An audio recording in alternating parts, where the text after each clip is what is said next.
ஐயோ நான் என்ன பண்ணாலும் எனக்கு வர மாட்டேங்குது, லாஜிக் வேறு எப்படி பில்டு பண்ணுறது, என்ன தம்பி என்னாச்சு, லாஜிக்கை பில்டு பண்ண முடியலையா? இதே கேள்வி தான் நிறைய பேர் என்கிட்ட அதிகமாக கேட்குறாங்க.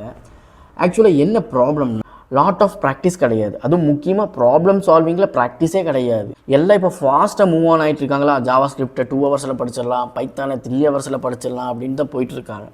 ஸோ எங்கே மிஸ் பண்ணுறாங்கன்னா இந்த டிஎஸ்சிஏவை மிஸ் பண்ணிடுறாங்க. நான் ஏன் டிஎஸ்சிஏவை சொல்கிறேன்னா, இப்போ நீங்கள் இப்போ தான் காலேஜ் சேர்ந்துருக்கீங்கன்னா you have lot of time. கரெக்டாக இந்த டிஎஸ்சிஏவை கரெக்டாக யூஸ் பண்ணிக்கிட்டிங்கன்னா ப்ராப்ளம் சால்விங் ஸ்கில்ஸ் வரும், கிரிட்டிக்கல் திங்கிங் வரும், அண்ட் தென் டீபக் பண்ணுவீங்க. டீபக் பண்ணும் போது இது எல்லாமே சேர்த்தும் போது உங்களுக்கு எப்படி லாஜிக்கை பில்டு பண்ணணும் அப்படின்னு தெரியும். ஸோ நீங்கள் ரியல் ப்ராப்ளம்ஸை இம்ப்ளிமெண்ட் பண்ண ஆரம்பிப்பீங்க.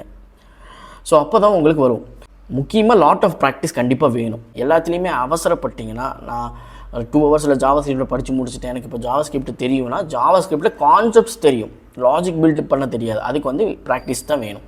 ஓகே, ஸோ அதுக்கு நீங்கள் என்ன பண்ணலாம், டெய்லி ஒரு 30 மினிட்ஸ் ஒரு ஹேபிட் மாதிரி பண்ணிக்கிங்க. இந்த 30 மினிட்ஸ் நான் இந்த டிஎஸ்ஏ பழகுவேன், இல்லை சம்திங் ப்ராக்டிஸ் ஏதோ பண்ணுவேன்.